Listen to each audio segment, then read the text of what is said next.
कारी साहब, इस बात पे भी आप वजाहत करते हैं कि कुरान पाक सबसे अफजल किताब है और हमारे नबी जनाब मोहम्मद सल्लल्लाहु अलैहि वसल्लम सबसे नबियों में से अफजल नबी है। फिर भी कुछ लोग ऐसे हैं कि वो कुरान और हदीस को तरजीह नहीं देते बल्कि अपने ही मसाइल बयान करते हैं। बहुत अच्छी बात आपने की है कि कुरान मजीद लारैब किताब है और आखिरी नबी सलाम जो है वो सच्चे नबी हैं। तो इन दोनों चीज़ों के बावजूद लोग जो है वो दीन की तरफ क्यों नहीं आते? पहली बात यह है कि हर इंसान को मानने वाले लोग होते हैं। आप नबूवत का कोई दावा करें तो उससे भी मानने वाले होंगे। अल्लाह के नबी के दौर में भी नबूवत का जो दावा किया गया है, जिन्होंने किया उनके साथ हज़ारों लोग थे। तो पहली बात यह है कि लोग जो है वो लकीर के फ़कीर हैं। तो हम तो चलो 1400 साल की बाद की पैदावार है हमारे माशरे के जो लोग हैं।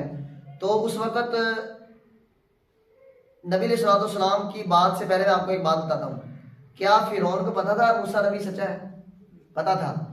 मूसा नबी के मौजज़ात फिरौन ने देखे थे और मूसा नबी के बाद ईसा नबी के मौजज़ात भी उनकी कौम ने देखे थे। उसके बाद और उससे पहले इब्राहीम अलैहिस्सलाम के मौजज़ात भी नमरूद ने देखे थे और दिल से तस्लीम करता था।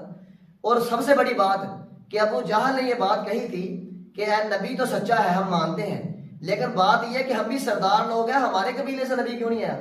और उसने कहा था कि हम तुम्हें सच्चा नबी मानते हैं, लेकिन हमारी मजबूरी यह है कि हम अपनी कुर्सी को, अपनी जाह जलालत को नहीं छोड़ सकते।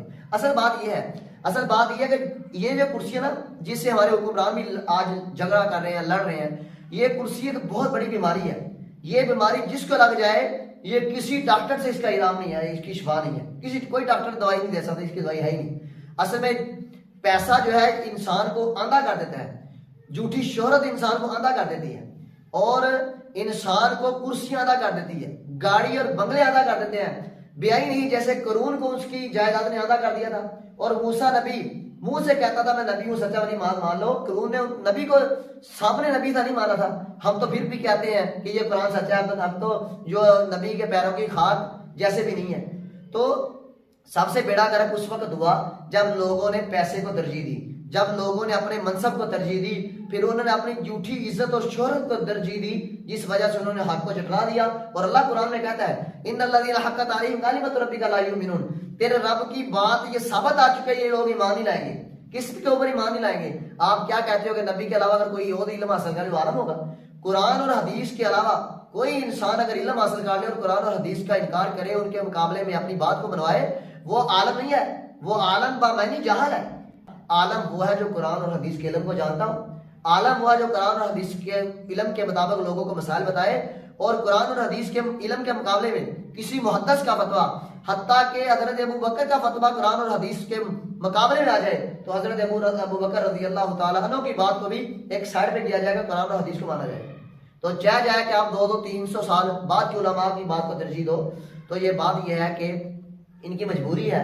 जैसे फिरौन और कारून और नमरूद और हमान की मजबूरी थी, उन्होंने नबियों को देखने के बावजूद भी उन्होंने इनकार कर दिया।